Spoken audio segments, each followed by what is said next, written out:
Hey guys, I'm Dov, and today I'm back with more Total War Warhammer 2 multiplayer. Today we're going to be taking a look at a replay between myself playing the Coast and somebody named the Horn Rat, of course, playing as the Skaven, naturally.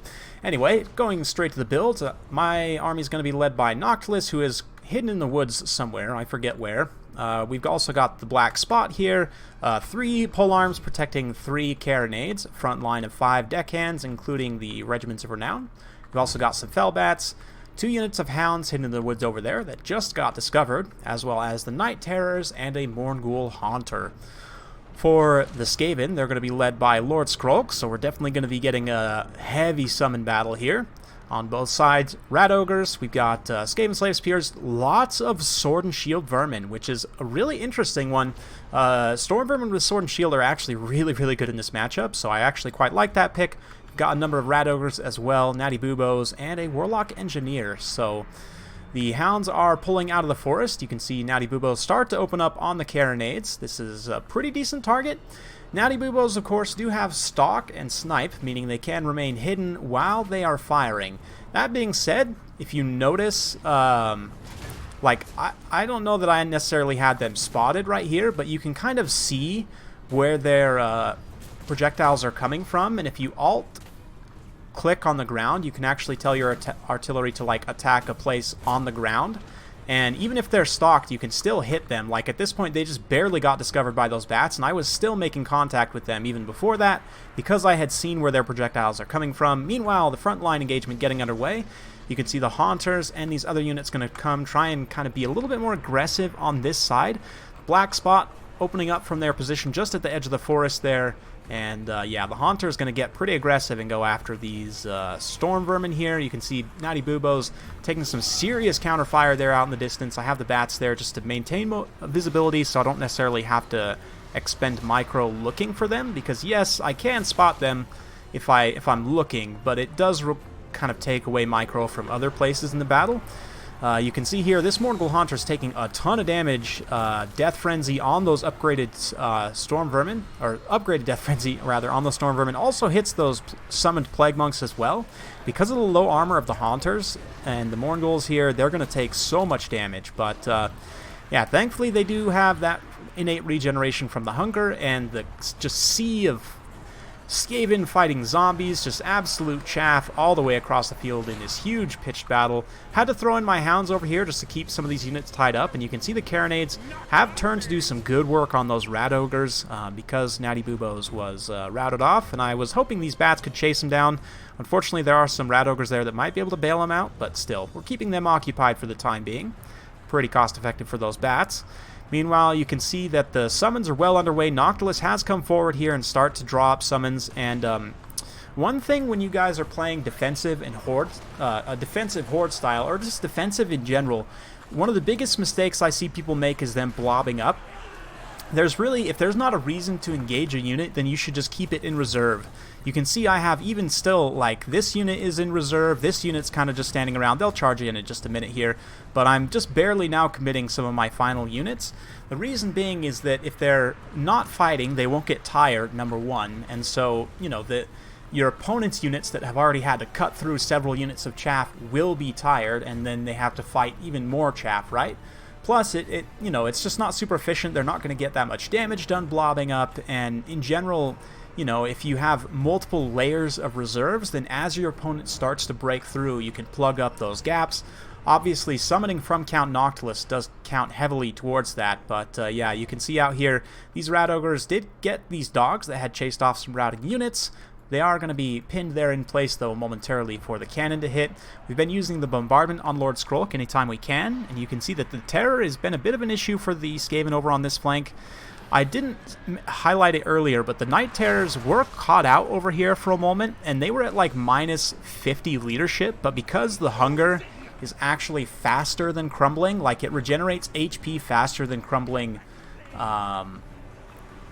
drains it away. They actually survived, and I really don't feel like they should have. I wish I kind of would have caught it on camera, but anyway, just suffice to say that these Night Haunters are alive, and they very much should not be. And I'll talk more about crumbling kind of at the end, but you can see them charging in here. These storm vermin are completely surrounded by zombies at this point, and also the haunters coming in as well. And oh, that's a big boy. That's so scary looking. We've got the black spot up into a firing position here, so they can kind of rain fire on the sides and backs of these units as they advance here. And again, 2 of the carronades still online. The one that was over here obviously got shut down by this Skaven horde, but yeah, the Regiment of Renown Tail Slashers getting routed off. There are still quite a lot of storm vermin.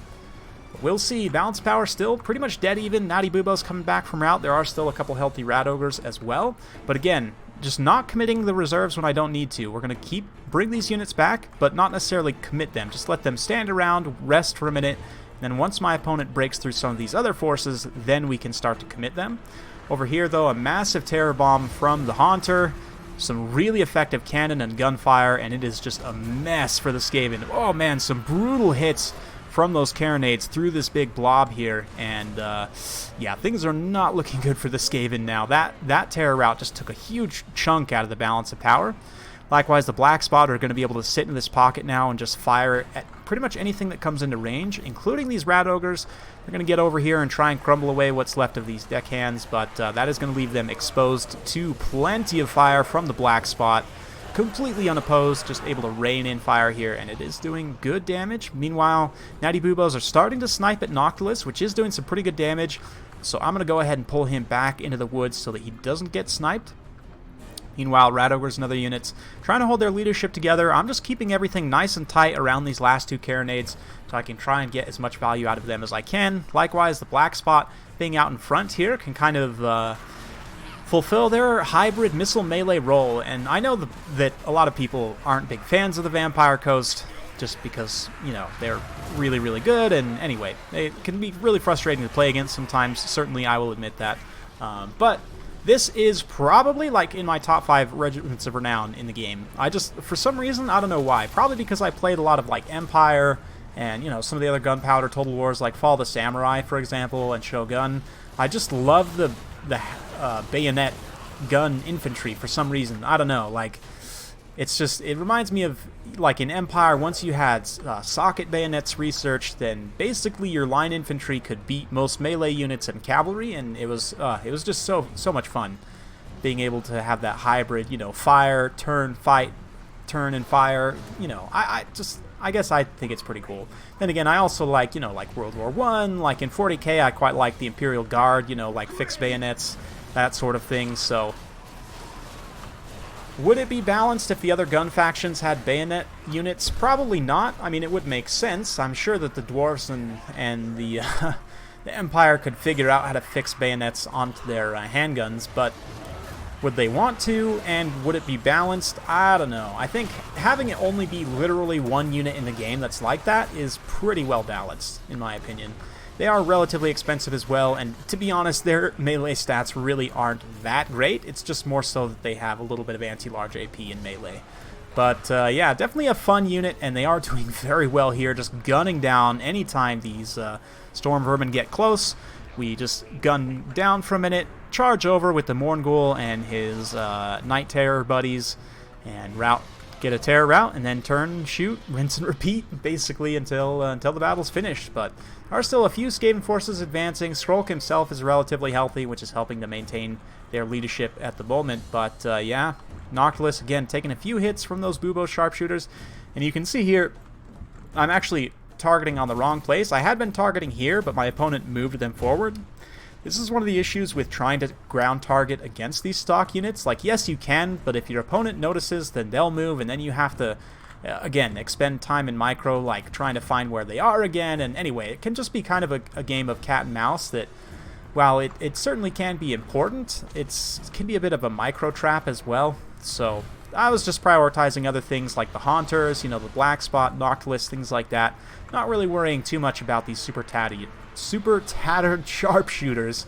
Try saying that 5 times fast. But yeah, really nice efficient heal here. We're going to pull the Black Spot back as more of the zombie mobs just run in here. You can see Skrulk trying to use his Plague Flail on the Haunters, but not going to be enough. A massive terror route for the Skaven, and we are getting very close. Critical army losses. And there it goes. So well played to my opponent. Hope you guys enjoyed watching that one. A nice, long Skaven versus vampire count summon, and I wish I would have compared at the beginning of the battle versus the end of the battle both the numbers for both armies, because it does count up at the top of the balance bar when you summon units. It does count them towards your army, so I'd be curious to know what we both got to, because both of us were just summoning units left and right all over the place. So yeah, there were just ridiculously inflated kill totals on both sides, I'm sure. As for said kill totals, on my side, 116 on a deckhand mob. I mean, granted, they're probably fighting a lot of slaves and stuff, but still, 84. For a unit that cheap, that's really, really good. 74 for the Haunter, 100 for the Tide of Skilled, 69 for the Black Spot. A lot of those are, you know, Rat Ogres and a little bit more high-value stuff. The Carronades did quite well. Couple XP chevrons to go around here, 24, 51, 59 kills respectively, 141 kills for the Night Terrorists as well. Again, a lot of those are Storm Vermin. These guys absolutely paid for themselves, and then some. They probably should have died. I should have lost them because I did misplay them a little bit, but just because of them being broken, they didn't die. They're basically unbreakable, for those of you who didn't know. From my opponent's side, you can see lots and lots of kills for the decent infantry here. As you would expect, the Tail Slashers, quite like them here. Same thing with the Sword and Board Vermin. They just racked up hundreds of kills each. The Rat Ogres were a little bit rough. Personally, I like Flayers a little bit more than Rat Ogres here. Obviously, they are a bit more expensive, but like if you were to cut these 3 Rat Ogres for 2 Flayers, I think it might be a little bit more efficient. They do a little bit more DPS against infantry, and you can really, because, yeah, well, there's just a number of different things you can do. I don't know. I'd have to kind of play around with it and see. Definitely can be a tough matchup. This is probably one of the toughest matchups for the Skaven, but at the same time, even saying that, it's still pretty even. Like, it definitely can go both ways. But, yeah, hopefully you guys enjoyed watching this one. If you do like this sort of content, be sure to like, subscribe, hit that bell notification button, so every time I upload a new video, you'll be notified. Thanks again for watching, and we'll see you next time.